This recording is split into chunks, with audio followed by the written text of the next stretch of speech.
ما شاء الله، عسب أمطار غزيرة إن شاء الله. كشت كشت.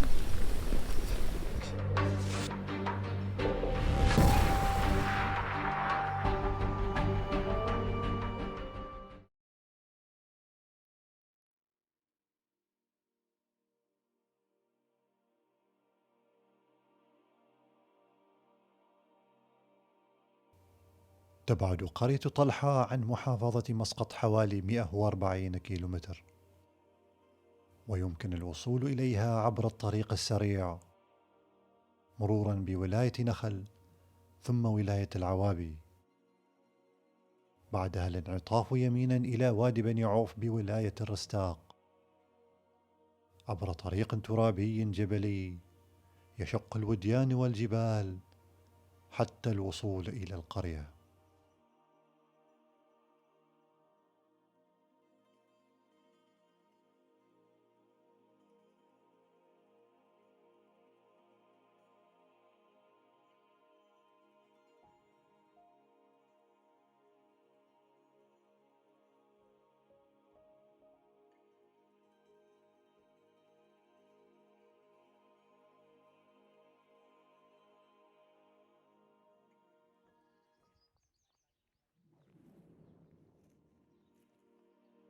هذه القرية الجميلة والتي تتمتع بميزة بيئية فريدة من نوعها لموقعها ومنظرها الخلاب بين أكناف الجبال، هي عبارة عن قرية زراعية صغيرة بالحجم كبيرة بالعطاء، فقد استطاع أهلها أن يستغلوا مواردها الطبيعية وحرث الأرض ولتنبت لهم من خيرات الله. قرية طلحة سميت بهذا الاسم نسبة إلى أشجار الطلح المتواجدة في أطراف القرية. وحاليا أنا عايش في هذه القرية، اهتمام بالمناحل العسل والزراعة والأغنام.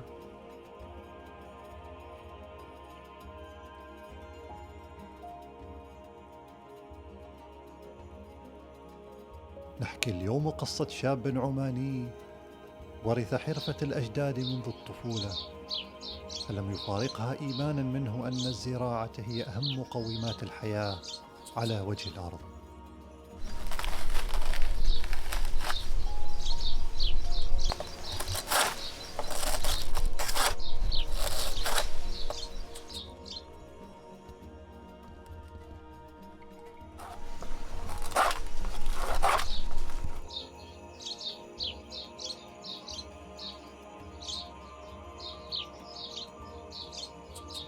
تربية النحل طبعا من هواياتي، أقوم بتربية النحل وأهتم فيه وأخذ منه العسل.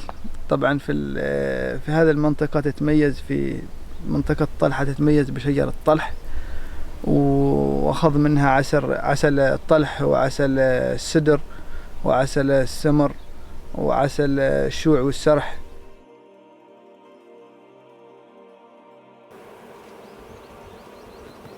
وتقريبا الإنتاج السنوي ولله الحمد ما بين 400 إلى 300 غرشة من كل موسم.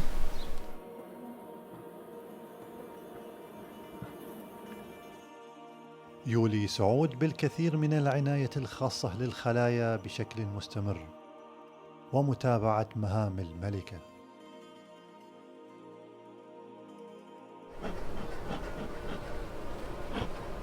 أما بالنسبة إلى عسل بطويق، طبعا أقوم بحث عنه في هذه الجبال عن طريق سك الماء، تشوفه يشرب الماء وتتبعه وتحصلها في مكان معين، أما أنك تنزلها وتحطها في مكان ممتاز، أو أنك تحط لها علامة وفي إنتاج العسل تروح وتقص هذه الخلية.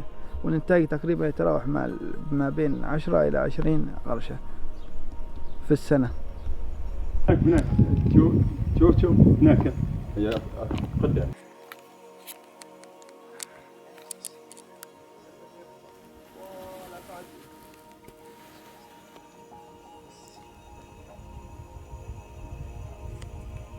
كنا ندور العسل أو نحل بطويق، فحصلنا هذه. حصل الأخ سعود من وين يشربن من المورد أو الماي، وبعدين جو حصلها في هذا المكان أو في هذا العسبقة أو في هذه الشجرة. عاد الحين لازم ننقلها من هنا لأنه مكانها في الشمس، فبتروح بكل حال من الأحوال، ولأنه صيف فلازم نشلها ونحطها في مكان ثاني يكون في ظلة، خاصة في وقت الحر. وخذينا وقصصنا عنها كل الأغصان اللي ممكن تعيق أن ننقلها. فالحين بعد ما فصلنا الغصن اللي متعلقة فيه عن بقية الشجرة، النحل طلع أو انتفش، فبنخليها مكانها بعد ما فصلنا العود الأساسي مالها. ويمكن تشوف إنه النحل ما زال يطير، فبنخلي العود مالها بنخليه يتجمع، وبنرجع له بالليل تقريبا يكون خلاص كله تجمع عليها النفتة، تقدر تشيلها بمرة مباشرة وبهدوء وتنقلها إلى مكان اللي تريده. بعد ما جبنا الخلية من الجبل اتضح أن الخلية ما فيها ملكة، فاضطرينا أن ندمجها مع خلية ثانية موجود فيها ملكة، وهذه الخلية هي اللي اختارت مكانها هنا، فعشان كذا اخترنا أن ندمجها مع هذه الخلية، فدمجناها والحمد لله الأمور طيبة. ندمج الخلايا مع بعض، وهذا ممكن تشوف الخلية كيف. ونتمنى إن شاء الله بعد أسبوعين يكون الخلية متروسة عسل. حاليا في احتمال أن موجودة ملكة كاذبة في الخلية. طبعا أنا دمجت بين خليتين صغار لأن واحدة ما فيها ملكة، ففي اللحظة الأخيرة اكتشفت أنها مسوية ملكة كاذبة، فاحتمال كبير أنها الملكة القديمة راح تهاجم الملكة الكاذبة.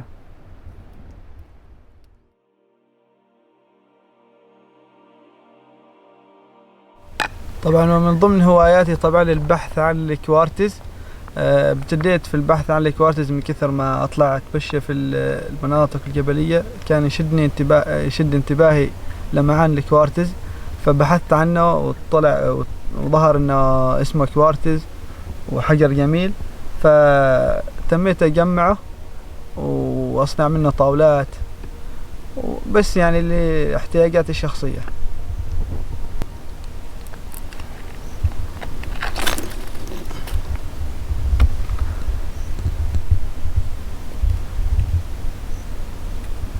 كشت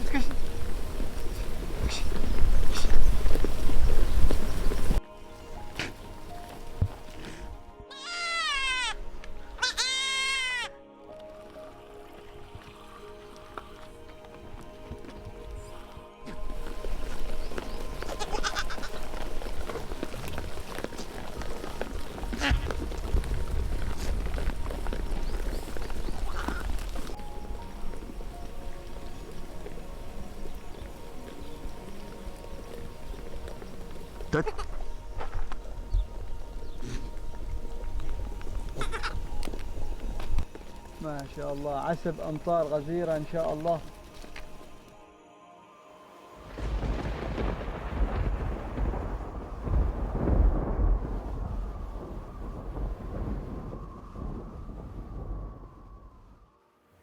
بعد انقطاع الأمطار لمدة تزيد عن 8 أشهر، ها هي رحمات الله تنزل وتروي الأرض العاطشة.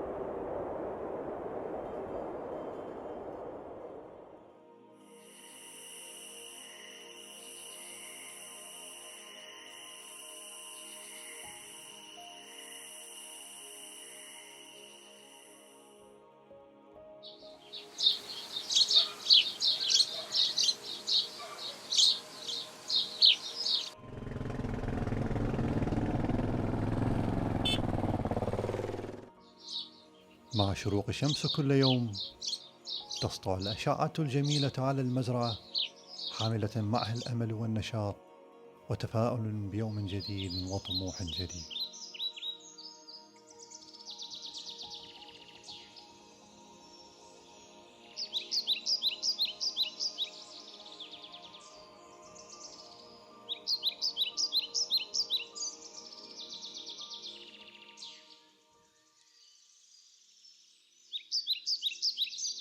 تم زراعة بذور البصل في مضية، ومن ثم يقلع، يكون طبعا غليظ جدا، يقلع وينقل إلى قلب نفس هذه الطريقة، ويتم زراعة في أكتوبر ويقلع في مارس.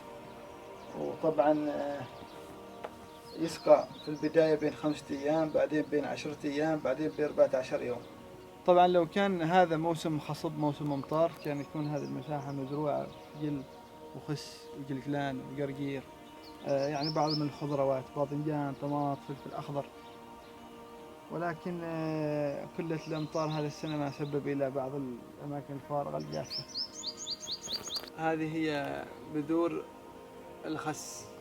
طبعا زرعنا طماط الكرز، ولكن بسبب قلة الأمطار والحرارة ما حظينا بمنتوج من الطماط.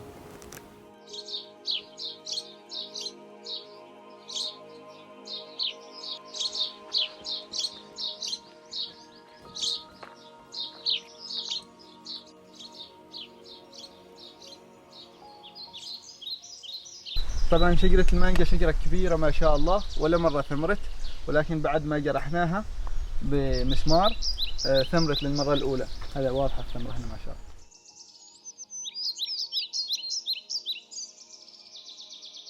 هذا الكمثرى التايلندي، طبعا عمر الشجرة تقريبا 4 سنوات، وهذه ثاني ثمرة لها، وما شاء الله طعمها لذيذ جدا. عملية مكس بين شجرتين، الخوخ والمشمش، حتى لاحظ اختلاف الورق، في هذا الجانب شكل وفي هذا الجانب ثاني شكل ثاني.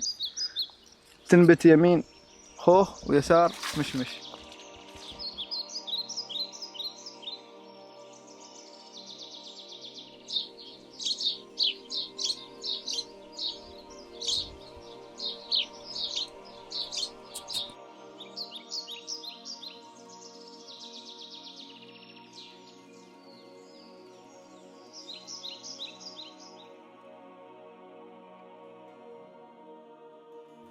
إن النجاح هو وصول الإنسان للهدف الذي يطمح له بالسعي والمثابرة والاجتهاد بالمحافظة على أهم مقومات الحياة على وجه الأرض. وهذا ما تعلمناه من الشاب الطموح سعود الذهلي، الذي سخر كل وقته في استغلال موارد الطبيعة وخيرات ما يزرع. استمد طاقته من النحل بالعمل والاجتهاد، باحثا عن خلايا الطيب بين الجبال والذي فيه شفاء للناس. يقسم وقته بين رعي وتربية الأغنام وبين الاعتناء بالزراعة، والتي هي ليست مصدر رزق فحسب، بل هي عادات أخذها من الآباء والأجداد.